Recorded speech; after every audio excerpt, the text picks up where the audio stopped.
Hey y'all, it's the Carefree Black Girls back for another episode of the Carefree Black Girl podcast where we discuss everything carefree, black, and girl. Amen.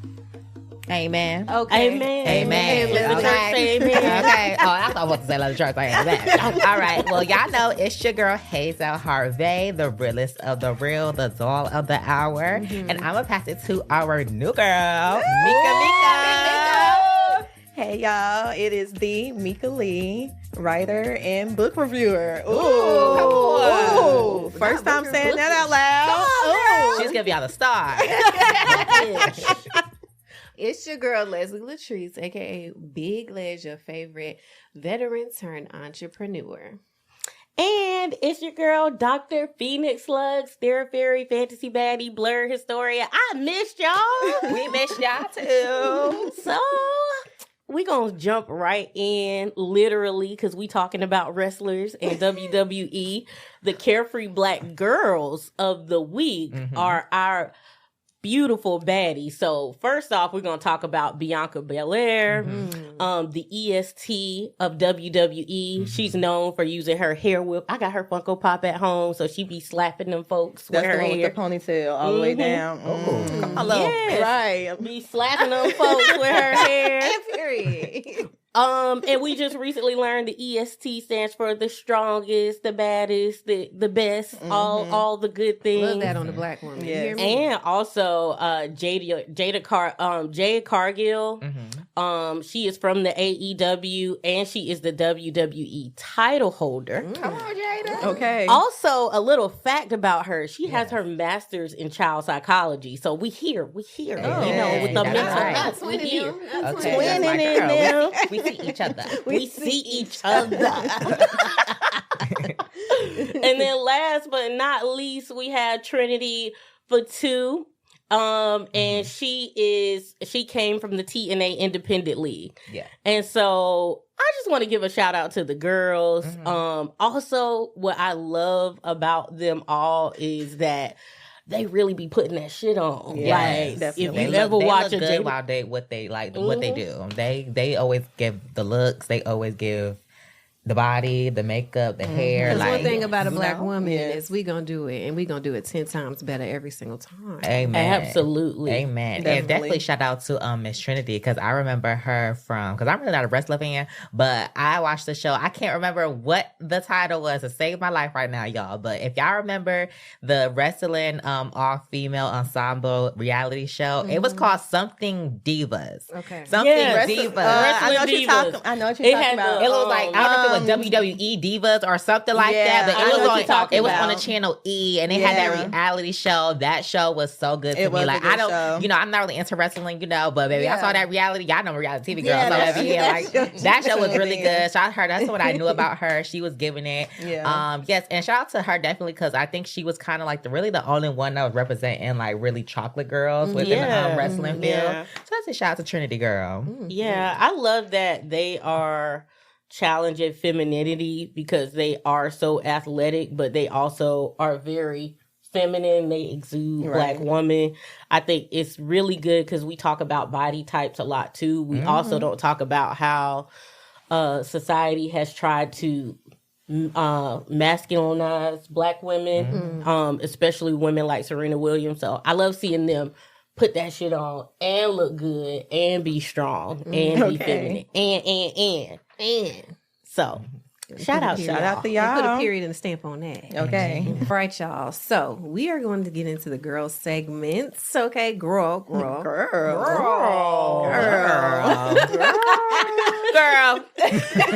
This is a segment where we put y'all on to what is going on in the culture, the big things, the small things, the things that we just find important that we need y'all to know about.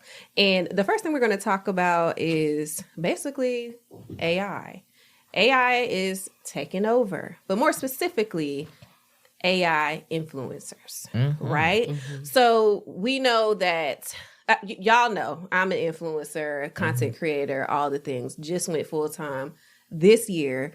brand deals is what pays the bills for me, right? Like these platforms, they trying to give us, you know, a little bit of money, whatever, but I'm not the girl that's getting thousands of views and things like that. So the money ain't coming from that. It's more so coming from brand deals, right? And so right now with AI generated people, you know, prompts, all the things, there is an uptick in AI influencers now out there, you know, getting the bag. And I'm trying to figure out who really getting this bag, because the computer, what y'all gonna get? You gonna update y'all memory? Like, and what? where are they getting it from? I'm gonna just say white men are getting the money. There's a precursor to this years ago. Yeah. There was a white man who created a CGI model called Shudu.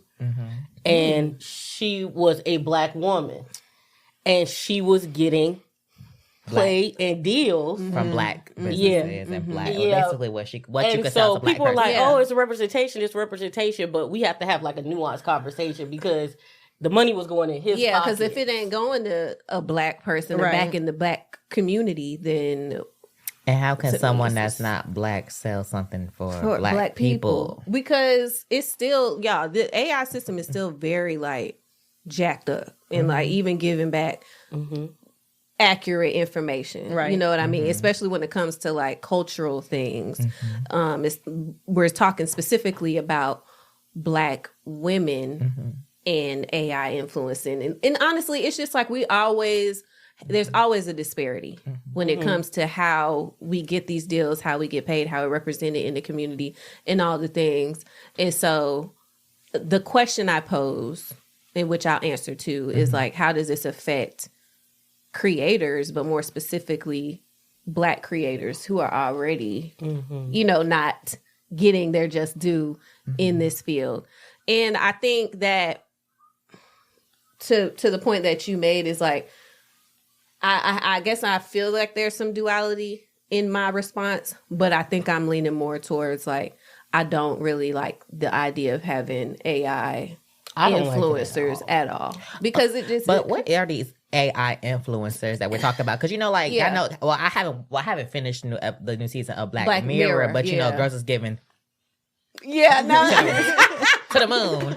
So, like, but, you know, it's kind of like, you know, in that show, it's like, you know, people kind of taking over and doing things for like other people that, you know, normal people could do. So how does this relate to like AI influencers? Like, who are these AI influencers? Are they, like you said, are they like robot generated, like people, like computer people selling content, getting promotion, selling promotion deals instead of like, instead of playing a real person, we'll just give it to an AI person that could it's not a real person. It's not a real person. So they have a whole app for brands now where they have like these AI generated models. And you can program their lips to move to say what you want them to say. That's insane. And it's getting hard to tell, like, what's real and who's and you've probably seen some of them. They'll show them walking in the park. They'll be like, oh, you know, so I've been walking and I need this vitamin X, Y, and whatever. And it could be AI. Wow. Or I'm a doctor, so-and-so. It makes it easier for brands. Now, if you think about That's it, crazy. Makes it way easier for brands to get these AI generated influencers to say and do and act the exact way they want them to. The whole point of influencer marketing was to put the marketing in the hands of the consumer and actually talk about our true experiences and how it versus commercialized marketing where they're doing exactly what they want these AI influencers do, and even real influencers to fake the funk, to you know, promote this product or service, and it may not even really truly work for the person whose face is the one that is communicating that it's good, you know? I think that's kind of now messing up everybody, because now that if it's going to go to marketing for, you know, social media, I can only imagine TV. Like, I can only imagine AI commercial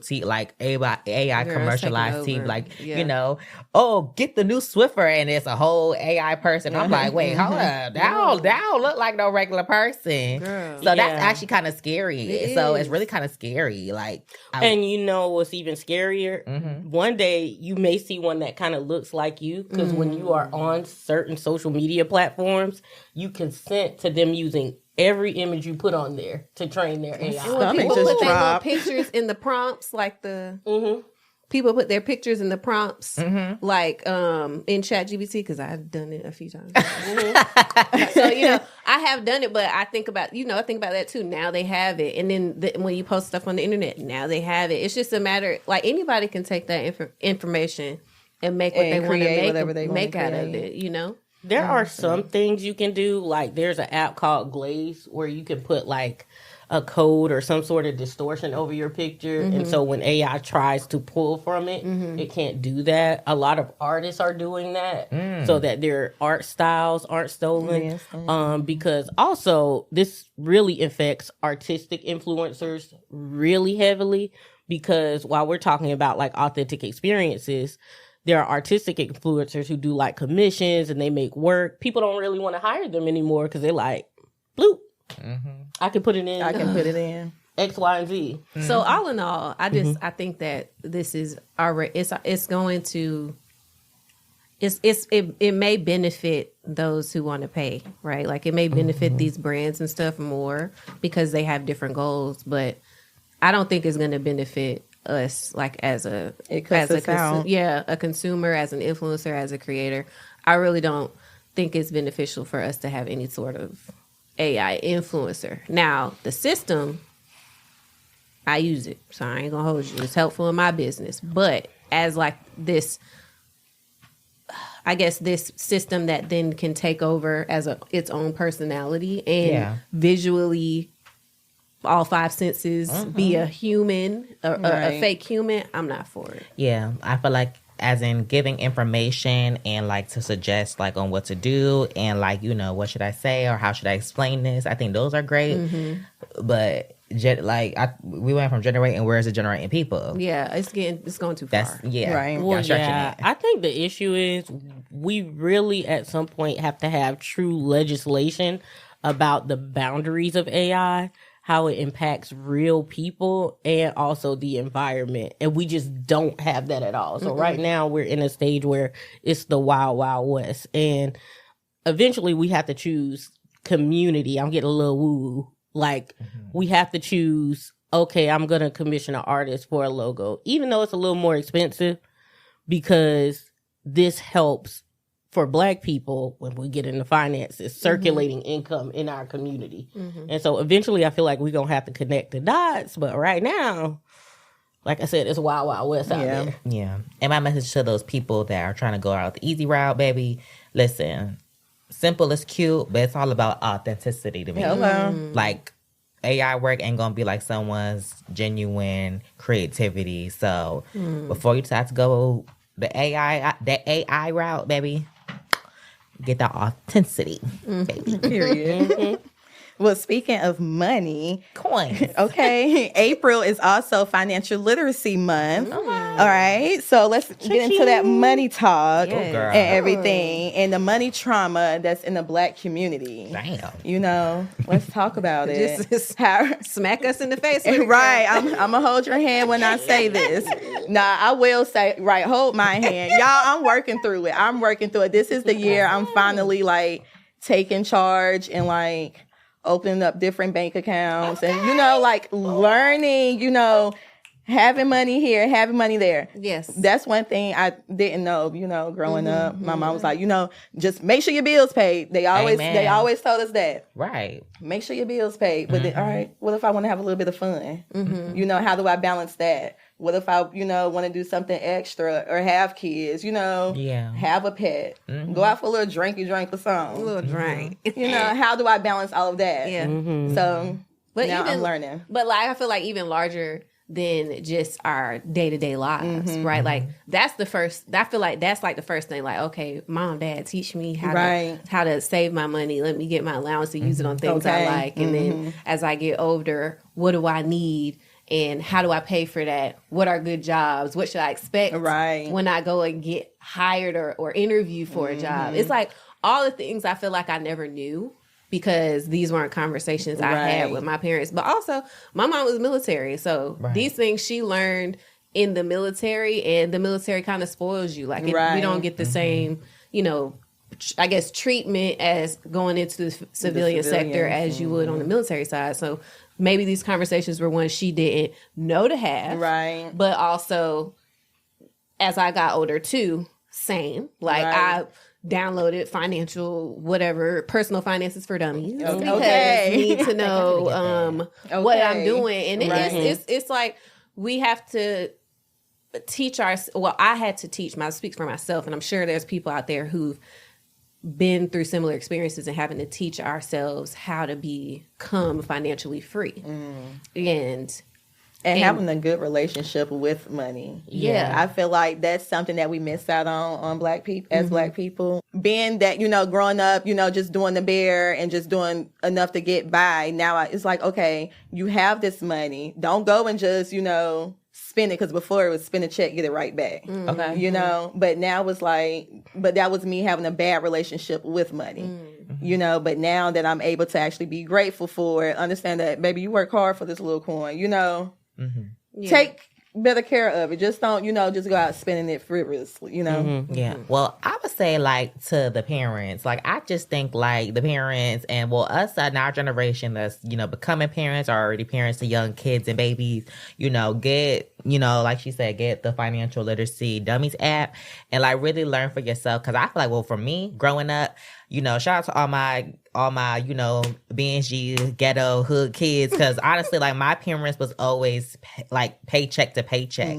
So that's how I live now. I live paycheck to paycheck, baby. I don't know nothing about a high yield savings account. I don't have a credit card yet and things like that, because that's just not what I was taught about. Like, that's not what I was taught. I was taught, hey, baby, go get you $50 or $100 and open your bank account and then just get your direct deposit. And then, you know, just don't hit the negatives and you'll be okay.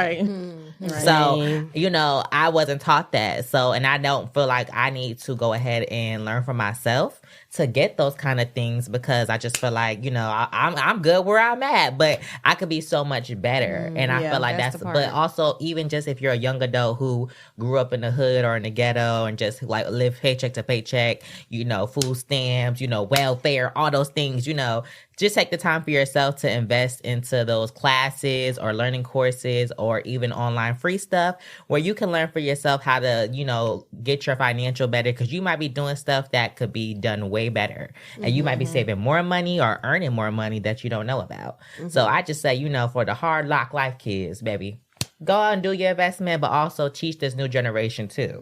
Yeah. I just wish my parents would have not focus so much on like college and get a job, but how to live with money. Like, not to just take the paycheck and put it in savings and take the paycheck and put it in savings, because to your point, there are some people who actually, they figure it out, they find their passion, they get a lot of money. And in counseling, we talk about having a scarcity mindset. Either they don't spend at all, or then you have the opposite side of the spectrum where they're making $250,000 and they're living paycheck to paycheck because they don't understand money. They just understand working. And so I just wish for Black parents, teach your kids how to live and expand with money, like financial planning, investments, budgeting in, having fun, not just the bills. Amen. Budgeting in if there's an emergency. And if you don't know that yourself, then learn it together. And also, just giving your kids $5 a week and having them figure it out ain't quite hitting it. You know, with inflation, it did it in the 90s for me. But y'all got to give a little cream money. more money. I want to mention this because it's kind of been a little trendy topic, I think, either on, was it Twitter or was it Facebook? One of the two. How do you, because since we talk about like generational Black, breaking Black curses, how do you guys feel about charging your kids like rent and things like that? Or not rent, like, well, like, not kids, I meant like teenagers or young adults still living with you. How do you feel about them paying bills or paying a portion of their bills for in the Black communities? Because that does happen sometimes. Yeah. Usually say like once you hit 16, you got to get a summer job and you got to like, you know, you have money for yourself, but you also got to put in for a little bit for the lights, for a little bit for your own food. How do y'all feel about charging kids for bills, or teenagers or young adults for bills? Okay. Yeah, let me talk about that. Talk. So I think there's value to the process, but I don't think it should be actually spent like on the bills. Like, for example, if I was a parent and I wanted to teach my son or daughter about paying bills, then maybe there's a system I create and I say, no, this, like, your money that you're giving me is going into a college fund. However, this is what this looks like. You're going to get such and such in the mail, and it's going to say you owe this every month. You have to make sure that you put this type of budget aside for the money. Like, I think there's a way you can do that as a parent that doesn't, you know, make it seem like you're dependent on your child's, you know, or making your child help you with the lifestyle you brought them into. Right. And I think that's a different situation for me. But I don't necessarily agree with the parents asking for teenagers or their teenagers to pay their rent and all them things. Like, no, they got school, they got other things that's going to help them to live the life on their own. I would prefer that not be the case. You agree? I know. Yeah, for the most part, I know once we left off for college, once we left off for college and came back home, we all stayed home for maybe like 3-4 years or so. And mama was like, you know, y'all too grown to be standing up in here without, you know, or whatever the case may be. So we helped pay the bills. And even before then, we did community college, whatever, you know. So even if you're here, once you graduate, you either have to have a job or you have to go to school. Right. Or whatever. So if you decided, I want to go off to work and go to work and everything. What my parents did, they say, well, you have to help pay bills. But then they took that money and they saved it. So then by the time we moved out, we had first month's rent. We had, you know, we're able to provide for ourselves for at least 30, 60 days or so, you know. So I agree for the most part. I just wish that as Black people, we just did it better. Like Leslie said, you know, like make it, you know, we're working. We want to see our money as kids and everything else. And it's not our responsibility to pay your bills because, you know, that's sometimes circumstances for some kids, whatever. Yeah. But, you know, do better for your kids. Make it better for your kids, you know. Also, sorry, Fifi, one more thing before I go to you is I would tell you young parents or parents now, like also too, like I like how y'all said, you know, take the money that you teach them how to pay bills and save it for when they move out. But also what you could do is pay them back like taxes. Teach them how to do them taxes, baby. Because, baby, I'm still learning. Okay, so also do that. You can't forget the taxes now. So whatever you took off from that whole year of them working, you know, give them a little bit back. Let them know, like, hey, this got a little taken out because, you know, the government, and then, you know, this one is for you. Let's take it up a notch. Go ahead, I like how y'all talking about like an evolved process, but as it stands, exponentially, how I've seen it done, hate it. Hate it. Really? Absolutely not. Hate for you. it. Let them keep their money. Honestly, because it is I feel like it's a conflict and it's oxymoronic because if you want your kid to do great, let's say they're an athlete, but you also like, you got to get a job because it's about time for you to also learn the money. Now, this child whose brain is not fully developed has to balance complex things like, when am I going to work? When am I going to do homework? When am I going to go to practice? And then when they don't do well, you threaten them. Well, if you don't get your grades up, this, that, and the third. Or I've also heard parents say, well, I had to learn it this way. Was the way you learned it right? Right. Like, did it benefit you? So I think there's nuance there. So if and also knowing and talking to some white people, it just blew my mind. Like, they don't do that. Like, I was talking to someone, a former coworker, and they were like, yeah, my son just graduated. He's going to stay home, probably till he gets married. But we don't have that privilege to do and that that's what either, I'm saying. I get that, but also, if you can give them space, give them space. Don't give an unnecessary lesson because you think it needs to be had. Yeah, definitely. If I just graduated, life didn't turn out how I wanted it to. I got my communications degree, whatever. It's a year from now and I just got a job. Don't ask me, okay, now it's time for you to pay your own phone bill, pay your own car note. Can they get the money up a little bit? Breathe a little bit. Yeah. And so the evolved processes y'all are talking about come with a lot of understanding. But in practice in our community, I hate seeing how it's done. Yeah. Because a good example, everybody says, you get birthday money and your mom would be like, let me hold on to it. Let me hold the cash. Let me hold on to it. Before you lose it. Yeah. You don't never see that money again. Never see it again. And so it's like, if the kid's like, oh, can I have my $5? I've been waiting for it. I hear a lot of parents be like, oh, didn't you get X? Did you get Y? Spending my money on the thing. Yeah. And so I feel like before you do that and try to teach your child a lesson, make sure you understand the lesson yourself. Correct. If you're still a student of it, you don't need to be teaching it to your kids. Correct. Because that's how trauma is built. And so that's my reason why I hate it. Because a lot of us, like you said, we didn't have the privilege. So many of us are students in finance. And so you need to learn that, maybe explain it to your kids as you're learning it before you teach it. Yeah. Amen. And that's my little piece. I love my therapy. Come on now. But I think that's a good segue into Black women and wealth building, right? So we've learned or learning or still learning how to build our own finances on the day-to-day. But I think a motivator for me is understanding how to do it so that I not only am living a good life right now or the life that I desire right now, but my kids don't have to work as hard to get here as I did or as my mom did or didn't or whatever the case may be. But like you were saying, what I'm learning about the white community and their financial setup is we're behind.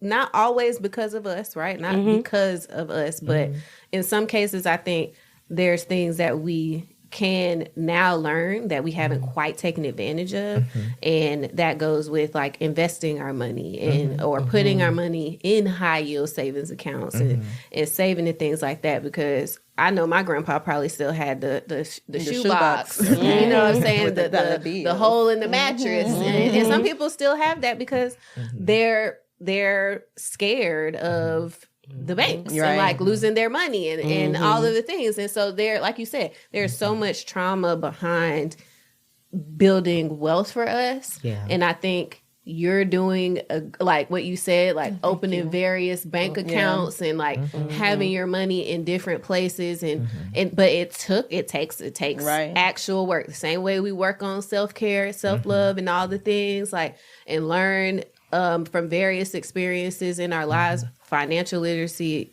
same way, same lessons. But what are y'all doing right now that could facilitate your future? It could be you, it could be your kids, the next generation of your line, as far as money or just wealth in general, because it don't have to be money. It could be real estate, could be whatever.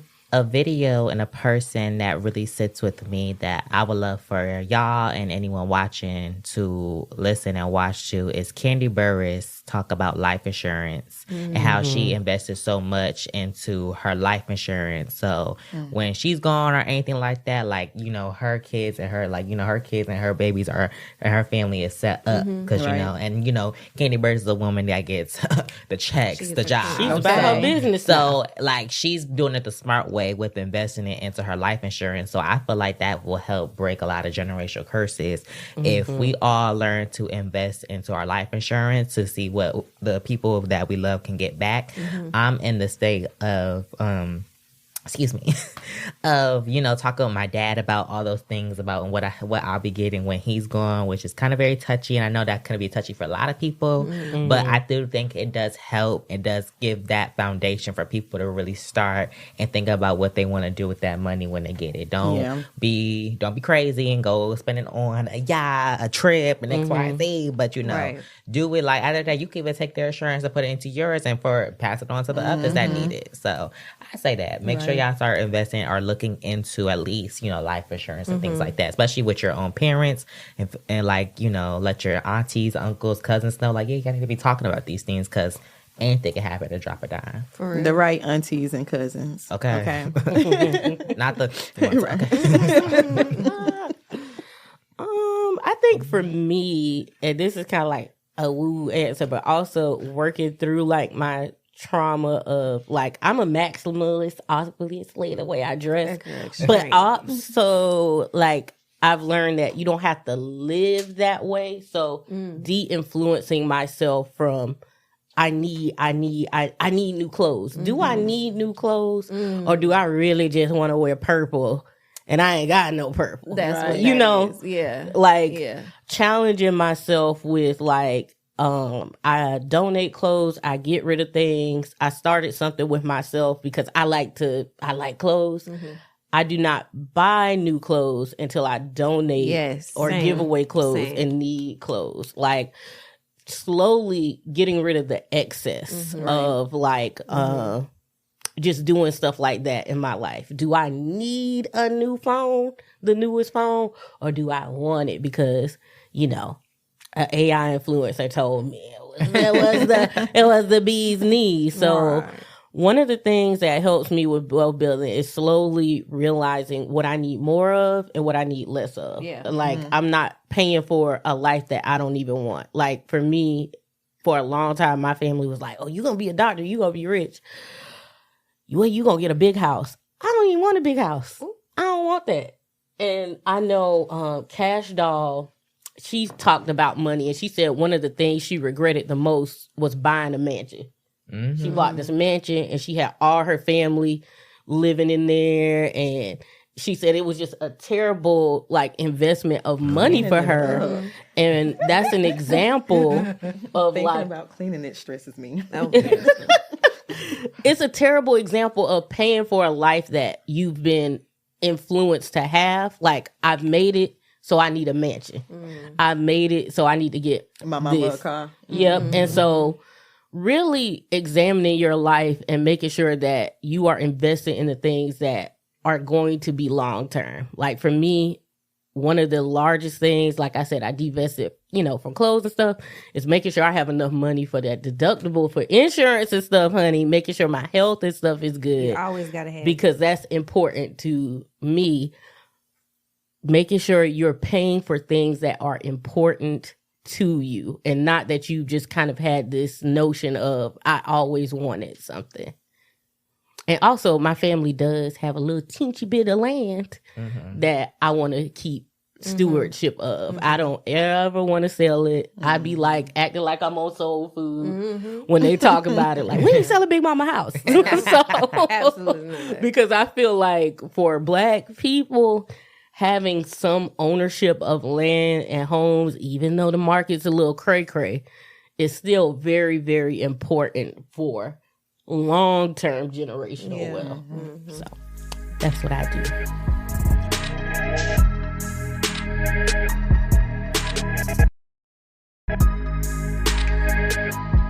Hey y'all, so we back for my favorite segment, our favorite segment, and probably your favorite segment, which is hot or not. Hey, hot or not, or not, hot or not, hot or not. Like, I already know what we give. Y'all know we're gonna go over our favorite music, our favorite artists, our favorite TV shows, anything in the media that is hot right now, that is not right now. So today's segment, we are going to go over the R&B girlies, because no shade, the R&B girlies been coming out this month. We got Carrie Hilson back, R&B we got Sierra back, baby. We got Ari Lennox, we got Coco, we got everybody coming out, and like, yeah, the R&B girls is outside. Alicia Keys, where you at, boo? So yeah. So, the first R&B girl that we are gonna go over, who we talked about before here, is Ari Lennox with her new single, "Soft Girl Era." So, that new single, I don't know if y'all listen to it, but we're gonna give it a hot or not. If it's a hot single or if it's a not single. So, on a count down of 3, we're gonna give it a hot or not. 3, 2, 1. Hot. Hot. I'm a survivor. So what y'all think about this single, ladies? Is it given to y'all? It's given. I feel like I'm getting like early Ari Lennox again. Ooh. And I love it. I love it. And now that she has announced that she's leaving Dreamville, we were just talking about this too. Yeah. I feel like we about to get that nitty gritty from her. Like when she first came out in the scene. And I just, I love it. A rebirth. I love it. Come on. Yes. I love Ari Lennox because I always feel like she authentically still puts herself in her music and she's on her own timing. And I love when artists do that. So we're getting her journey, her life journey, and her musical journey. And I like that. How about you, Big Liz? I liked it. I love anything soft girl, anything. Child. Y'all already know. I like I said, convenience girl, soft life girl. But I just love Ari anyway. But like you said, like I'm excited to see what she produces next, especially like you mentioned, she's leaving Dreamville and stuff. I mean, she held it down though. She was the only girl on the label. You feel me? Yes. And she still did her thing. She held hers. I'm excited to see what's next for her for sure. I love it, and I really hope she come out with a single like that, which is giving like set me free vibes, giving like stand up for yourselves, because we talked about it here on the podcast where she was trying to like get out of the label and things like that. So I really hope it just encourages girls to like speak up and like go what you want, go what you stand for and how you stand for it. And to Ari Lennox, if you watching, or any of the Ari Lennox fans, baby, forget the critics, baby. The girls are really coming at my girl like, girl, what is this? Like, girl, I'm not feeling it. But we're feeling it over here at the Carefree Black Girl podcast. It's great to me. I love it. I do think it's different for her, but I think it's good for her. Yeah. It gives me a mix of Break Me Off with a little bit of What It Is by Doechii. That's what the vibe it gives me, and I love that. Like, it's cute, it's cutesy, it's very pretty. I love it. So Ari Lennox, and to the Ari Lennox fans, baby, forget these forget these naysayers, baby. We rooting for you, girl. You are doing the thing, and I can't wait for it. Like I said, listen to my advice, baby. Give me that, set me free vibe. We need that. And also, I think people are too critical of artists. Every artist has an experimental phase, and they are entitled to grow. Like, you don't have to beat them down because you don't like it. Like, I don't see how this is different from Pressure.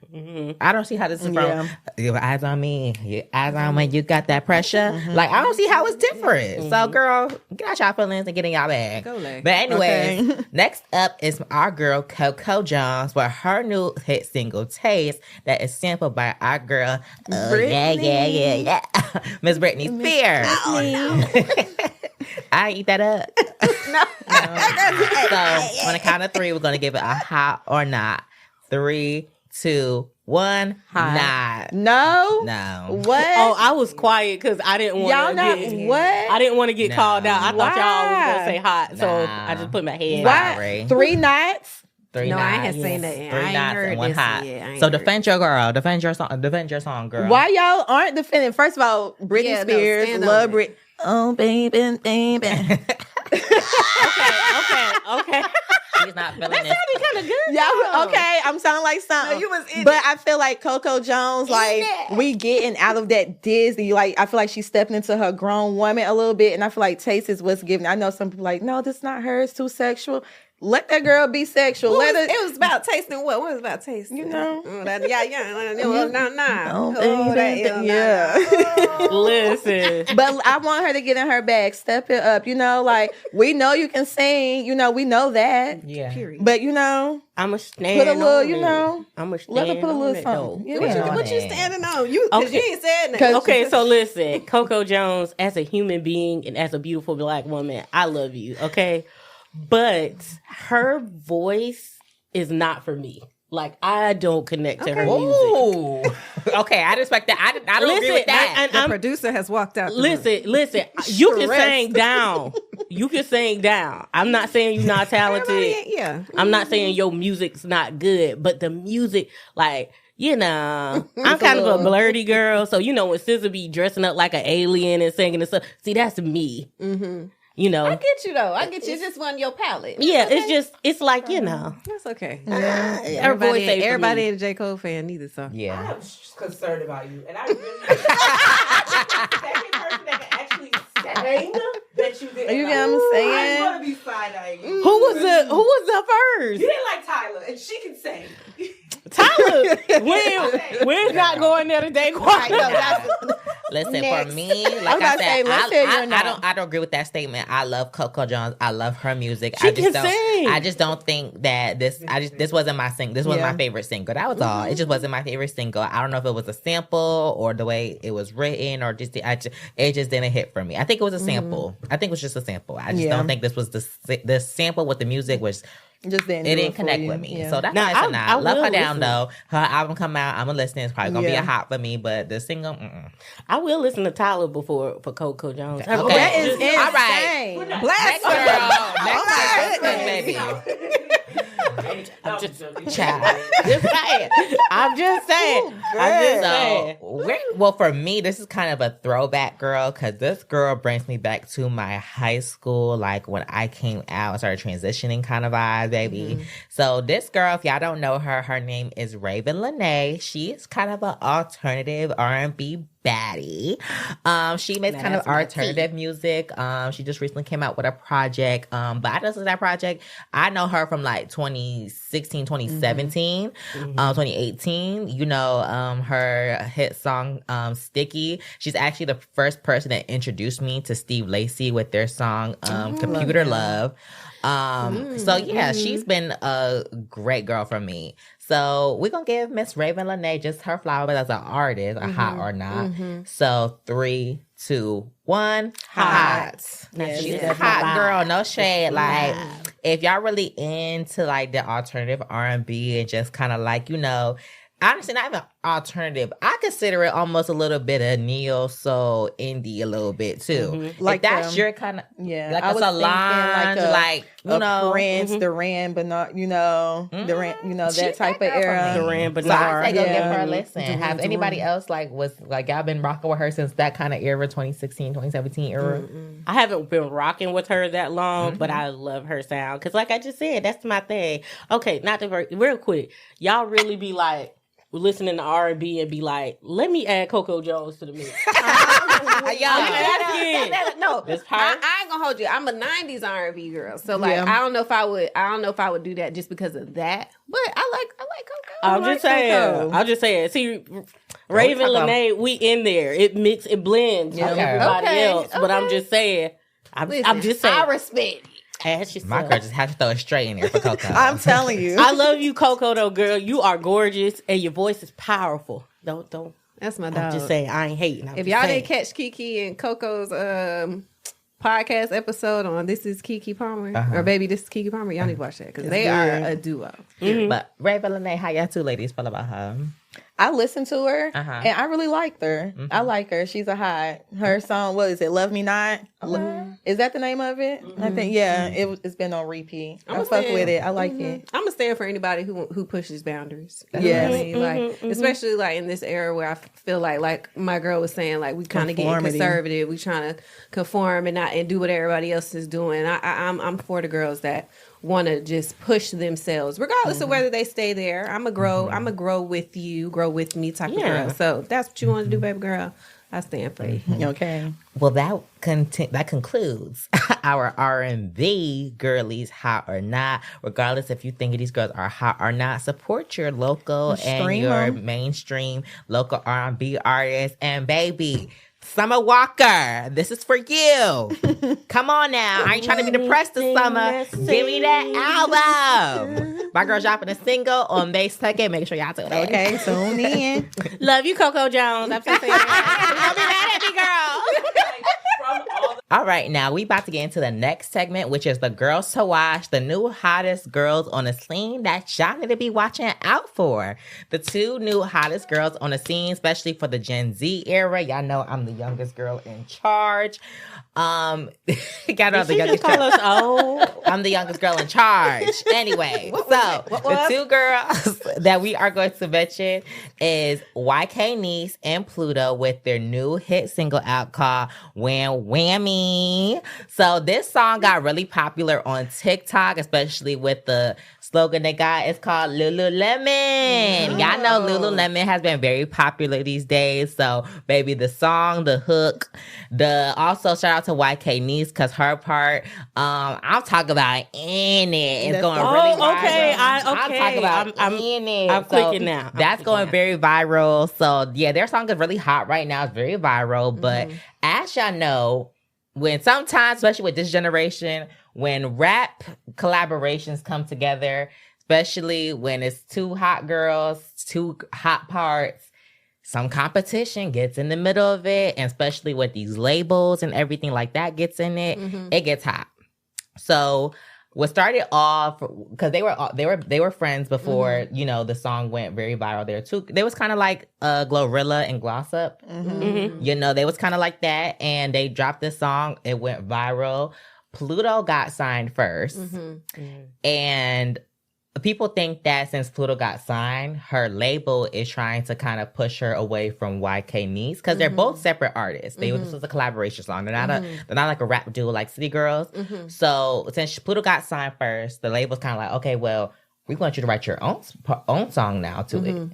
They don't want YK Niece on it anymore. They want just a song with Pluto. And then they got part went viral. The whole thing. The whole song went viral. What people know it for is the Lululemon part, but it's on Pluto's verse, but YK Niece is the one that's saying Lululemon. And then who's saying in it? And then the in it part is YK Niece's verse. Okay, so who the first verse? Pluto. Okay. And technically, Pluto has announced that basically like this was technically her song, and YK Niece trying to get her to write her verse. Basically, this was all Pluto's idea. This is messy. Yes. And so since she got signed in the label, y'all people just stepped outside. It ain't summertime yet. So a lot of people think since she got signed, she's trying to like be big headed now and go Hollywood and kind of leave YK in the dust.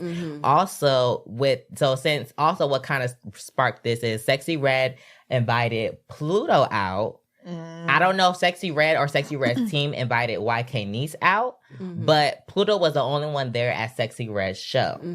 So that's what kind of sparked this conversation, and YK started feeling some type like, damn, we did this together. Why are you only there? Why didn't I? And I guess I said I don't know if Sexy Red team reached out to YK Niece, but basically it only gave Pluto was there, and ever since, the girls.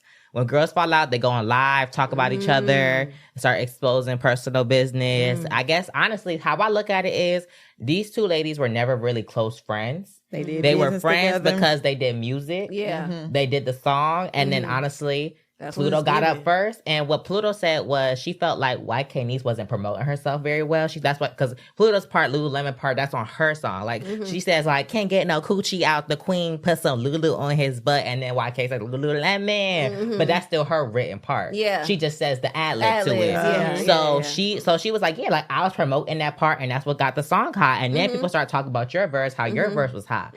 So she felt like I did the work. I got my label. I promoted the song. I don't need to bring you with me no more. So like since y'all really don't know a lot about it, how do y'all feel about just like working with someone like in your career and like how does that work? Especially with you, Leslie, since you are a content creator, how do you feel about working with someone and like, y'all collab on a video, the video starts doing good, but someone gets more traction than others. Like how would you handle that? I think that I don't know. I feel like my mindset is like, what's for me won't miss me type thing. And so if I collab with you, I vibe with you. You know what I mean? Like, I want you to get yours. I'm going to get mine. And it's just a respect level, I feel like. And like you said, well, I think also, too, there might have been some, like, legalese that could have been worked through prior to even the song going out. I don't know all of how those things work on the music side. but collaboratively, there's contracts all through that. So regardless of her Pluto, right? Like we talking about, or the person, I guess, if they were to get signed or get more deals or something for me, I've learned, and it took me a long time.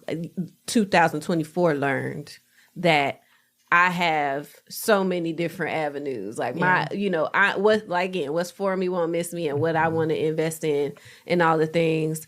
It's gonna happen. So if this ain't this ain't it, then it just ain't it, and the next one is gonna hit. But I'm glad it hit for them, and if it's me, I hope they be glad it hit for me. And Pluto did make a comment saying that I think she is credited as a writer of the song, so she gets 60% of what they make from the song, and she still let YK Niece get 40% of the song. YK say, "You owe me money." Right. So wait, okay. So let me help me. Okay. So I just want to make sure I got this right. Pluto is now just getting up off the song, period. Basically, she's the one that's getting booked. Like our producer Quana, she was out in Savannah performing in a show, and Pluto was the only one there. Yeah. YK Niece was not booked.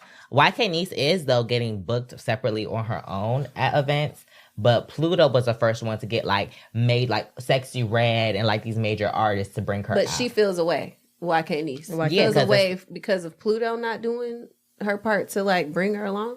I think that's what it is. I think the thing is that she wasn't a part. As a friend, but also Mika, say for example, you get invited for a show. And oh, we did this song together, but I only get invited. Would you feel like, oh, well, I only got invited, so I'm just going to go? Or would you have reached out to your friend and be like, hey, sis, by the way, I got booked for Sexy Red show.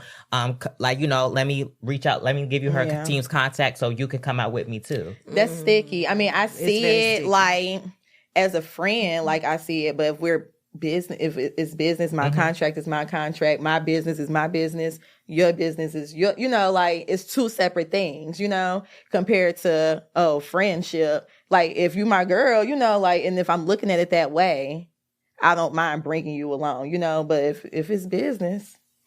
I don't know, because I am doggedly loyal to my family and friends, and that has burnt me.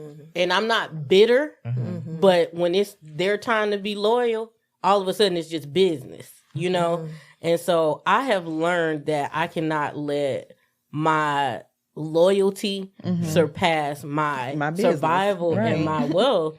And if we are truly friends, if this was me and my best friend and they were like, no, Naya, we want you. Naya, we want you. I'm going to take the booking, but because we came out the trenches together, I'll break you off just for that. Right. But then isn't that what her 40% is? Yeah. And so I think it's beyond, I think the rest of this is beyond the scope of work. Right. You know what I'm I saying? think the rest of this, Amen. no one could have guessed that the thing would have went viral and all this stuff would have happened. Right. But the song was a song, baby. We did a good job. And that's I want to say this too, kind of to wrap this up, is what I want to say to everybody is, one, be careful who you call your friend. Number two, like I said, it got real bad to where both ladies started going alive and started spreading, not spreading, but, sharing personal, information about how she wasn't a good friend. Anyway. Basically how she said, YK Niece was saying how Pluto was, she let her stay with her. Pluto was still charging her to do her hair, all these things like that. Was she the girl that was like, you can't give me 2 braids? Yeah. Oh,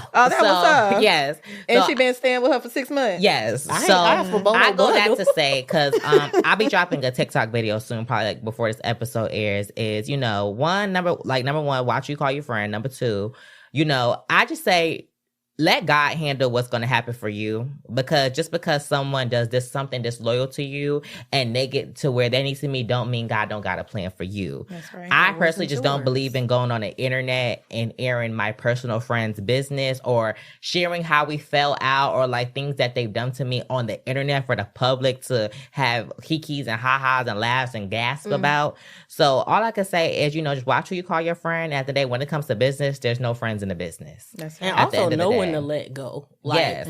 Let go and let God. Know when to let go. Because, baby, what's not meant for you is not meant for you and be somebody else. And if someone does you wrong, baby, God will give it back to you times 10. And trust and believe that. So let them have their moment. But when they get back down bad and then you get back up good, don't expect nothing from nobody. Your time is meant for you and when it's supposed to be for you. That's right. So that's how we're going to end up the girls to watch. But still, at the end of the day, still support both ladies, YK Niece and both Pluto, as they go into separate solo careers, get into the music, get into the bops. They're giving us that hood ratchet classic. Y'all see Glorilla turning up at the Coachella and things like that. So support these girls, you know? Mm-hmm. Yes. And we still gonna talk about business as we go to a close, business. but it's gonna be a little neater, you know, Okay, a little neater, classier. a little classier. And we're gonna shout out Olamide Olowe. Sorry if I mispronounced it. Topicals, and it centers around realistic, authentic skin journeys. It's been on Forbes 30 Under 30, and she just purchased a smaller beauty brand, and so. Shout out to you for doing your big one. Also, I love it because in the medical field, a lot of times, I think it was until 2020, there was a medical student that actually made slides to show how skin conditions and things look on Black skin. And so we're always using white examples. So I think having a brand that focuses on our skin realistically is really great. And so shout out to y'all doing y'all big Wait, one. Topicals is the one with the eye patches? Oh my God, that's Black owned? Oh my God, I didn't know that. Oh, now I gotta go somewhere. No wonder why they so damn high, bitch. I'm like, bitch, I'm not paying that much for no man my eye patches, but hey, they Black, so we gonna drop it. We gonna drop it. Get one pair. But yeah, that's good though, because you know that's very trendy, and honestly, I did not know that was because you see trendy shit like that, you think, oh yeah, that's the white corporate, yeah, they just pushing that out, giving it to everybody. Oh, the girls is working. Shout out to y'all. Yeah, shout out to her, and shout out for again centering Black skin and the conditions we have and what it looks like for us. And that is pretty deep because you got to hire chemists, you got to do all of that stuff to consider how it reacts to skin. So the nerdy part of me loves that. Shout out to you. I don't know if the eye patches is high, I might save up to get a pair, but